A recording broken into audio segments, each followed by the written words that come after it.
Good morning, homeschoolers. My name is Laurel. Welcome to the land of Kakiak. So I am just going to lesson plan for the upcoming week. So if you want to plan with me, here we go.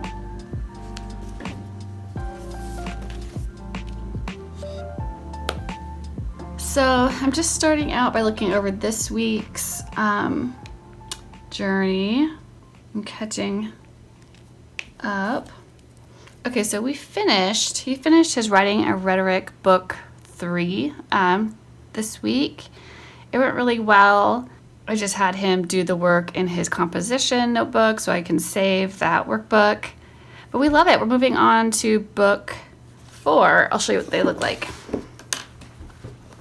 So book 4 is that Kriya and Proverb? I don't know. Here's the teacher's edition. So yeah, he's in 6th grade. He just turned 12. We're kind of jumping into this series. We didn't start like from the very beginning. So we started at book 3, which was the last of the narration. The first 3 books are narration. And so now it's moving on to a different genre. So I'm just gonna look through this really quick and kind of get myself, he's supposed to start it tomorrow. So I'm gonna give myself a quick briefing. So I'm going over the guidelines right now that they have for this. So I'm usually trying to angle things to make them more independent.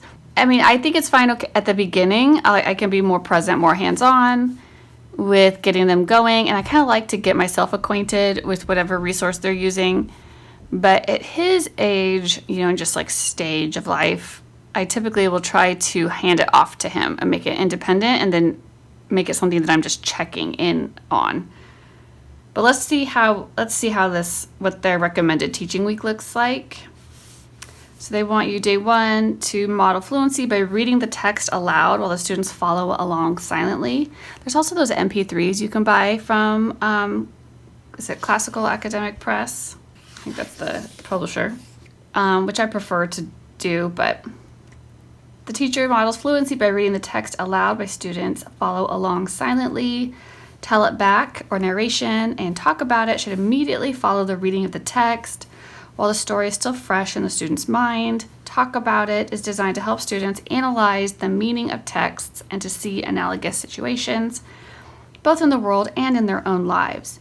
Narration, the process of telling back, can be done in pairs or by selecting individuals to narrate to the entire class. Okay, so that would just be with me. He doesn't have any siblings he can really do this with. Play acting the story from memory is another possible form of narration. Solo students can tell back the story into a recording device or to an instructor. The process of narration is intended to improve comprehension and long-term memory. I do think this component is important, this reading and talking about it. So I think I do want to, keep that going. Day 2, optional. The teacher can appoint a student or pairs to read the text again. Students work with the text through the Go Deeper and Writing Time exercises. Go Deeper is all about building vocabulary and understanding the nuances of the text better. Writing Time includes dictation, sentence play, copiousness, and the Kriya exercise itself. You may want more than one day for this step. Okay, so I just have him set a timer for an hour. And he just gets as far as he gets in an hour. And then he just picks up there the next day. So that's probably what we'll do for that day. Day 3 or 4, a time of sharing work can wrap up each lesson. In order to build confidence and ability in public speaking, students should be encouraged to read their work aloud. That's good. Either in pairs or to the entire class. The Speak It section creates opportunities for students to recite, to play act, and to share their work aloud. Please consider using a recording device whenever it would suit the situation. In this case, have the student listen to her recording to get an idea of what sounded right and what could be improved. Have students read the elocution instructions at the beginning of the book to help them work on skill in presentation. Okay. At this level, teachers should give feedback to students and request rewrites whenever feasible. The art of writing is rewriting. Most students do not self-edit well at this age or provide useful feedback to each other. As a child gets older, self-editing checklists will be provided within the Writing and Rhetoric course, which I already have some self-editing checklists that I will show you guys in a little bit. Well, maybe I'll just make another video about that because I was wanting to make a writing station video. So they really only assign 4 days a week because some days may take more. So writing and rhetoric follows this program, or program, I think. Program? Fable, narrative, kriya and proverb, refutation and confirmation, commonplace, encomium, and vituperation. I don't know if I'm saying vituperation, comparison, impersonation and description, thesis, defend, attack a law. So we are right here at level 3. So the objectives for this course for kriya and proverb: expose students to various proverbs, pithy sayings, and life stories, especially from the Middle Ages, and challenge the notion that this period of history was unrelentingly dark and morally ignorant. Develop students' appreciation for the usefulness of concise sayings and actions, and how these ideas impact their lives. To demonstrate that ideas and words influence actions. Introduce students to the expository essay using a 6-step outline. The predetermined outline helps students to organize their thinking into patterns of ideas. Give students opportunities to creatively imitate and reshape proverbs and sayings. Develop the concept of biographical narrative. Introduce the idea of paraphrase as well as comparing and contrasting. Model fluent reading for students and give them practice reading short texts. Strengthen working memory through dictation, thus improving storage and manipulation of information. Increase understanding of the flexibility and copiousness of language through sentence manipulation. Facilitate student interaction with well-written text through questions and discussion.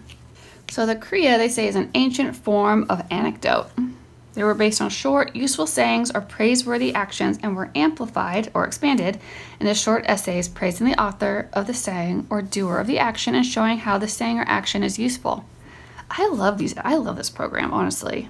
So Winston Churchill's quote, "An appeaser is one who feeds a crocodile, hoping it will eat him last," is a fitting subject for a kriya. So you could expand that into an essay. How cool. Almost every lesson contains background information on a historical figure, as well as a short narrative of his or her life. Part of the beauty of the Writing and Rhetoric series is the fact that it uses stories that are noteworthy in their own right. When a child cares about a character and what happens to him, when she gets wrapped up in the language of the narrative, her delight helps her to write more enthusiastically. Well-told stories also populate students' minds with rich content. They get to practice skills without also having to invent content. All of the stories in the book are recorded in a downloadable MP3 file so that your students can experience the pleasure of being read to. Yeah. Narration. Every time students hear a story in this book, they will also practice narrating the story back. Okay. Multiple intelligences, memory, sequence, main idea are developed by this practice. In addition to exercising their executive functions, students will continue to internalize an outline of the material. They will review the skill of outlining and rediscover that they are already equipped to complete the task. Some educational models have based their entire strategy on the important skill of narration. Talk about it and speak it. These two sections mirror our conviction that writing, speaking, and thinking are critical skills that work together. Some educators believe that difficulties with writing stem from a deeper lack of thought. These books are comprehension, reading aloud, or use comprehension, reading aloud, discussion, and even oral performance as well to help students become critical thinkers according to the way their bodies and brains are made. These 3 abilities, thinking, speaking, and writing, practice together and enlarge each other. Go deeper. Develop comprehension. Talking about the roots of words, figurative language, paragraph construction, and rhyming patterns. Writing time. So flexibility is built into the program. All right. So now I kind of have an idea of what this is going to be doing. And this was a used copy, so I'm just checking to see if there's any writing in it. No, I don't think so. I don't think anyone wrote in it. Nice. Good. We won't either. So this is the composition notebook Everett was writing in for book 3. And all the writing he did in it only took him to like that far. I'm just going to have him keep writing in this one.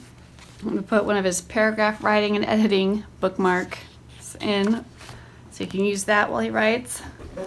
So that's going to be starting this day. The other thing that's new for Everett that I'm thinking about is he needs to work on his handwriting still. This is like the last thing I'm going to do. I don't know if it's just Everett or if it's that they didn't teach handwriting in school, really, his public school. So he just got into really bad habits with his handwriting. But we've done some copy work, and I've tried before. And I think that the fact that print is just so drilled into him, the way that he prints, it's once those habits are ingrained, it's just incredibly hard to break those habits and make new habits. I made this resource, Shortcut to Danielian, and it's a cursive practice book. And I am going to have him, I'm going to have all the kids do it to practice their cursive, but I'm going to have him start it also.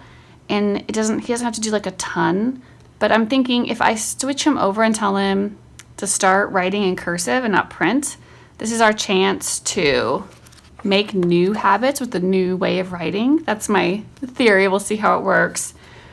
Teach him to hold get him to hold his pencil right and form the letters correctly.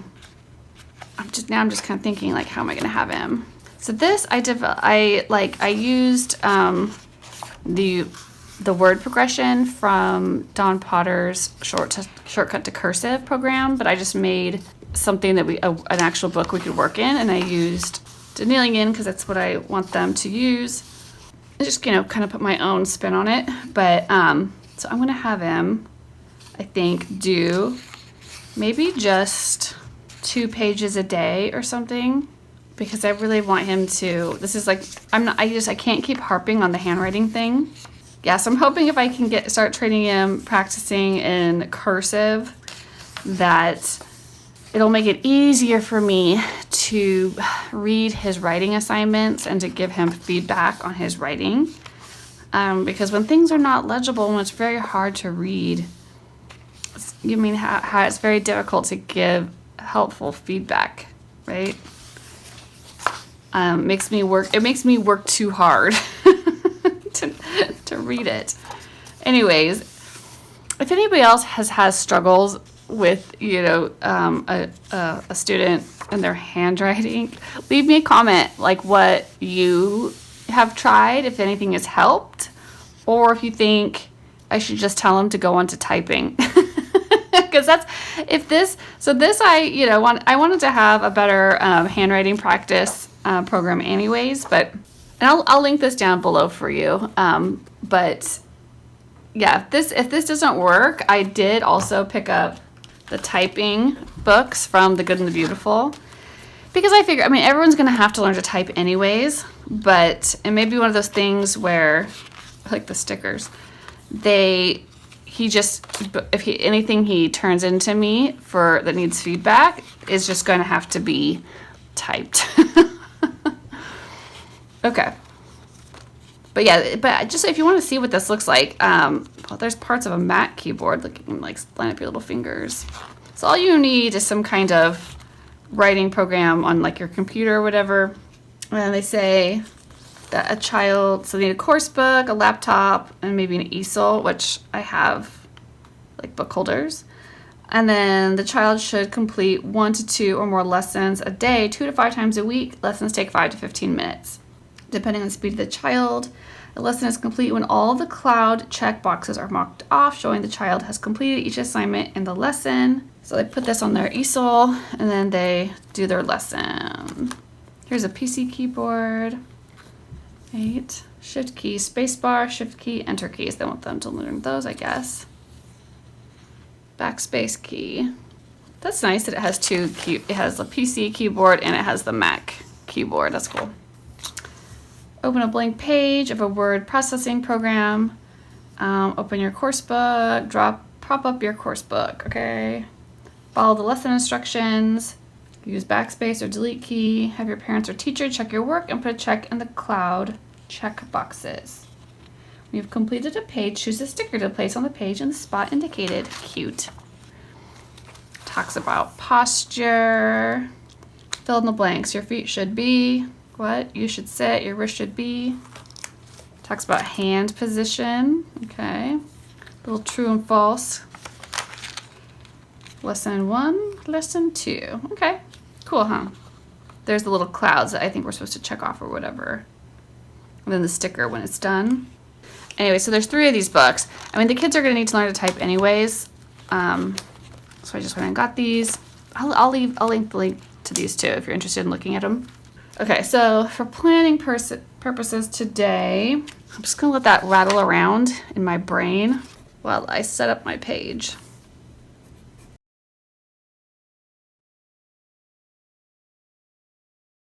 And then math, of course, he's just still working through his section. And I just record what lesson and his score each day. He's still he's still on Ben Pepper.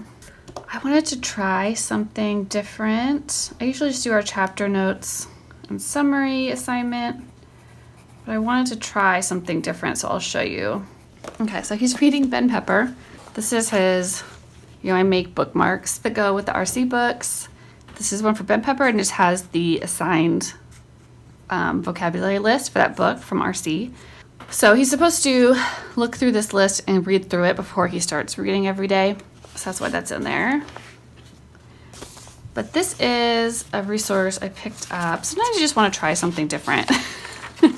This is the first time he's done it, but I thought I'd show you. This is from Not Consumed Ministries. I think people probably mostly think of them as for their Bible studies, but they have other resources on there too. So this was a reading journal, and I just printed out I just got a printable form, the digital. Like I said, I wanted to try something different. So what they do is they get a book. We just wrote down what book it was. When they were starting their book, we wanted it to take 3 weeks and reading 6 days a week. So that would be 18 reading days.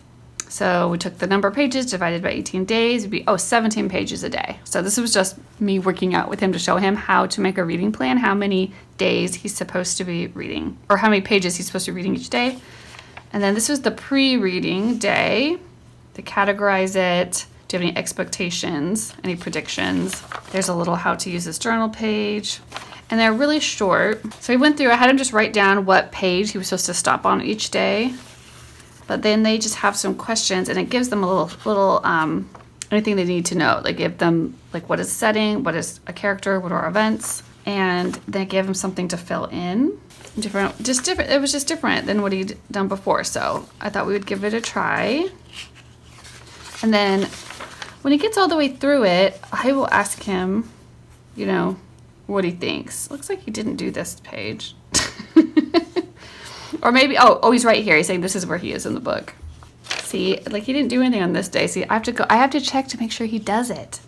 He forgets, he reads, and then he just is like on to the next thing. Anyway, so this is what he hasn't done yet. So I don't have a lot of thoughts on it yet. We'll see how it goes at the end and see what it turns out with. But this is, when I say journal, this is what I'm talking about. This is what he's been doing. He's just in the habit of like doing this because that's what he does with the other assignment we use, but I just let him keep it in there. And then vocabulary, I'm not sure what lesson he's going to be on, but I'm assuming. So I did kind of revamp the vocabulary. So we are using Red Hot Rude Words book 2 right now, and I just printed. This is from the packet I made to go with it, and I'm just keeping that in the back. I did make a new form to go with it. I just gave him a couple. I'm sticking it in the back because I was kind of revamping the packet to use less ink and less color and stuff for people. And I changed the font so it matches up with our other fonts, but it's still the same exercises. So when he misses a word, I've just never really been pleased with having to what to do next, like to go back to redo the whole week. It kind of depends on how many they miss.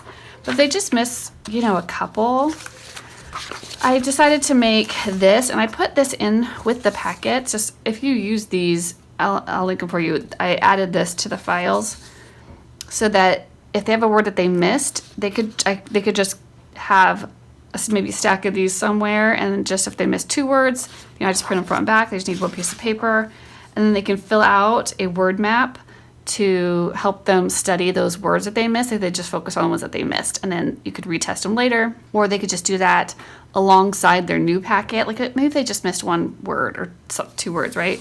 and you think it's worth it to have them study it a little bit more, just have them do this and alongside their next packet. So that's kind of what might be kind of new to him this week, is I have included those, and I just stuck a bunch in the back of his book, and he is going to be on lesson 7.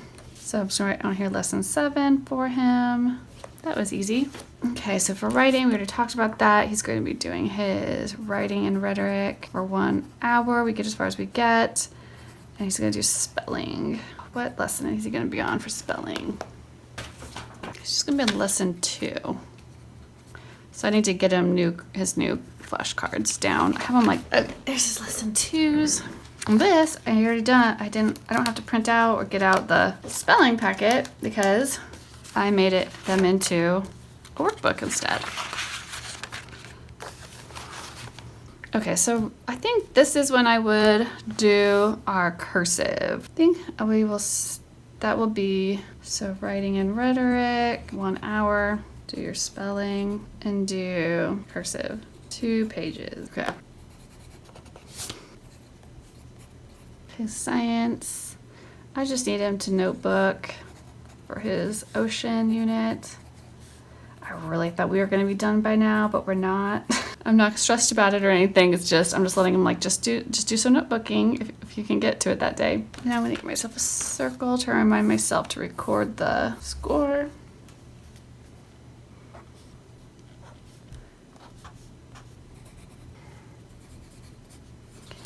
On to my second grader. Do this. Yes.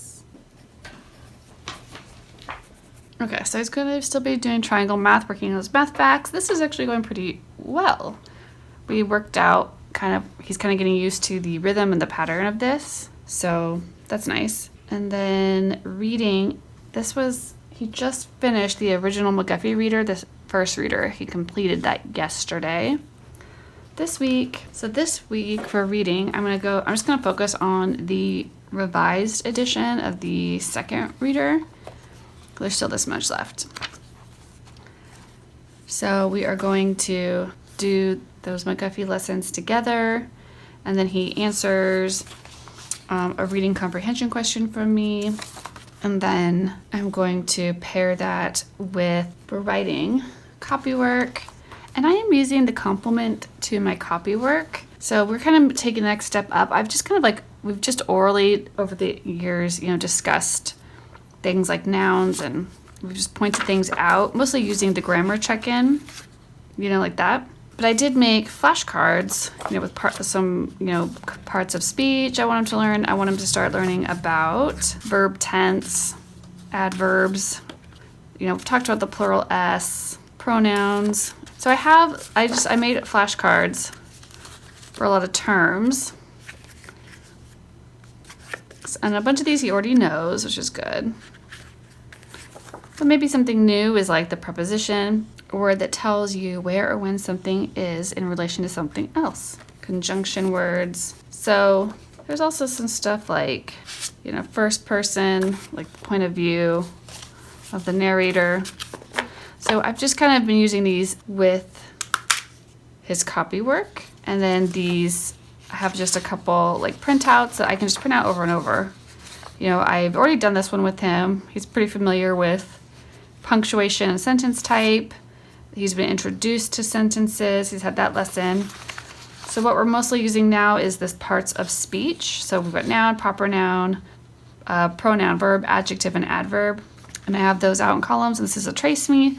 So whatever one we decide to focus on that day, or however many, he would trace that definition, and then we would go through his copywork that day, like we did on this day. We were doing nouns, and he would underline anything that was a noun, like this, in that color. And then he could write it down here. These are all nouns. And if we wanted to do proper nouns, we'd look for one that had that, or pronouns, or verbs, or you could do multiples. But this is just something that I've been wanting to do more consistently alongside his copywork. So he would just do his copywork first, and then we would go through and do some kind of grammar exercise. And that does come, with a list of comprehension questions just to do orally with your students, and grammar exercises, something just kind of listed out.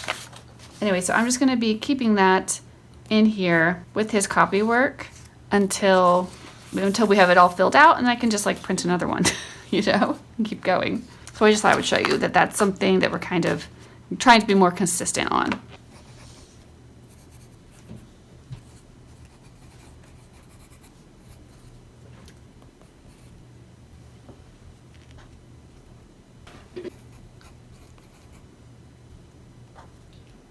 Okay, he has plans for. So the only thing that's new with Bo, how's his stuff going? He can count from 0 to 30. We've been playing number sense games. We've been like putting things in sequence. Letters, phonics, handwriting, trace work. We've been doing that. We've been using the alphabet. I have been I've been like really simplifying. I'm gonna show you kind of what we're doing with him for preschool right now. Okay, so for him for Bible, I just got this book, Leading Little Ones to God. So this is what we just started. Love it. Just sit down and read to him. He likes the pictures. So yeah, just have like a little talk. So we've been doing this for Bible. For numbers, I just keep like most of the stuff here, those little flashcards and things.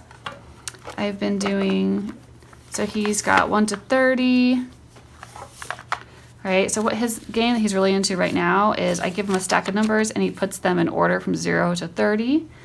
And then I'll have him go out of the room and I'll move a couple around. And then he comes back and finds which ones are out of order, puts them in order, and then I go out of the room and then he moves them around and he thinks it's like hilarious. When I find them out of order, I'll be like, what is this 12 doing here? Anyways, he thinks that's a really fun game. He's like, let's play the game where we move the numbers. So he's loving that, but we're working on his sequencing. And then the other thing I have him do with this is I'll just randomly draw 10, give him 10 cards, and I give him those math rods and have him make the numbers with the math rods, and then I just check it. So that's what we're doing for math right now for his number sense, and it's working really well. So I'll just continue to do that until he seems to be bored of it, and then I'm probably gonna, I don't know, whenever that's done, we might just use the number sense games from the Train Your Brain, which was this. But I wasn't planning on really starting it until kindergarten. But if he gets bored, I might just move into doing these activities. And then for his letters, this is what we've been working on lately. So what I start out the day with his letters is just the flashcards. They're the upper and lower case.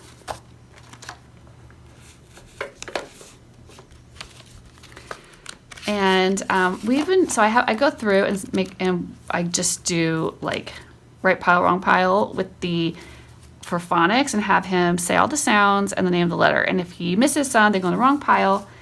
And then I just go to his alphabet book, and those will be the ones that he practices, like he has to write that day. So, he was having an issue with his C's the other day. It's kind of weird. Like sometimes it's like they've known something forever and it's almost like they forget. I think we were practicing the S's so much because he was getting a little confused between the S's and the Z's. Then it's like that because it has that sound that the S and the C both have. Then it was like he was forgetting that the C also has the hard C, the K sound. I just had him, this is like a page he'd already done, so I just had him go back over with a highlighter.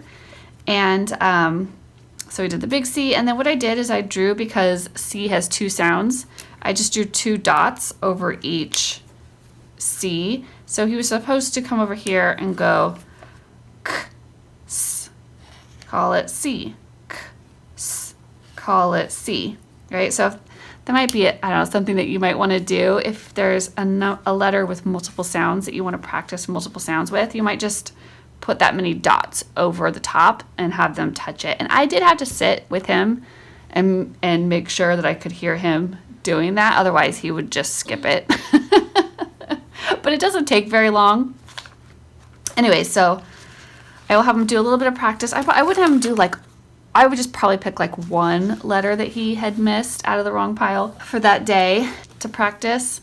Anyways, then the other thing we've been working on with the letters is like, so we'll have him separate these out into upper and lowercase, and then I'll have him put the uppercase first, usually in alphabetical order, and then he'd go through and I'd have him match the lowercase and just put them right over the top. And what's new this week that we started doing is I added on to this flashcard set. I need to update my pictures, but in Etsy, but I'll link it below. But it now also includes, so you get the uppercase and lowercase of the Danielian print, the Danielian cursive, and a type face, upper and lowercase, so that I will have him, so I've been having him do that, upper and lower, and then also matching the typeface with it. I was surprised. I thought he wasn't gonna get, because they see this type a lot in books and things. So for reading, I think it's valuable for them to know what these letters are, because they can look a little different. So I totally thought he was gonna miss the A and the G. You know how the A and the G look different than how we write them with handwriting, and he didn't. I was surprised that he knew what they were. So yeah, I mean, we've done it before, but it had been a long time. It's been a while since I'd had him match up the typeface. Anyway, so that's going to be a regular practice this week. We're gonna do, we're working on alphabetizing and matching the different forms of the letters. So I just go like this. So they're kind of separated out, and I stick them into the letter portion of his little tin. And sometimes we do cursive too. I haven't done cursive in a while. I kind of stopped, but maybe I'll do that once I feel that he's through those, the print and the typeface. Okay. Anyways, that's kind of what we're doing for him, moving along. It's alphabetizing and just recognizing different forms of the letter. And then for reading, right now, I picked up this book, The Fairy Tales and Fables. I really am liking this one. It's because it's got good illustrations, which at this age is important to draw them in and keep them interested, especially with an energetic little boy like I have. But they're just the right length. So they're only about a page, right? Look at that great picture. Then they wanted to count all the mattresses and stuff. So these aren't too long, and I'm just doing the tell back. So I'm just reading it to them. Okay, now you tell it back to me what happened. And so that's just what we're working on right now for our reading skills, our reading comprehension. I guess this would be listening comprehension, right? But it'll translate over to reading skills once he can read. So that's what we're doing for that. And that's all I really have for him. So preschool's so fun. I actually really like it. And I like the chance to plant the seeds of where I know we're going. And of course I just do A and B, days A and B, but they're basically the same. Everyone's planned for. All right, I will leave links to as much stuff as I showed you that I think would be helpful. And have a wonderful homeschool week. Bye.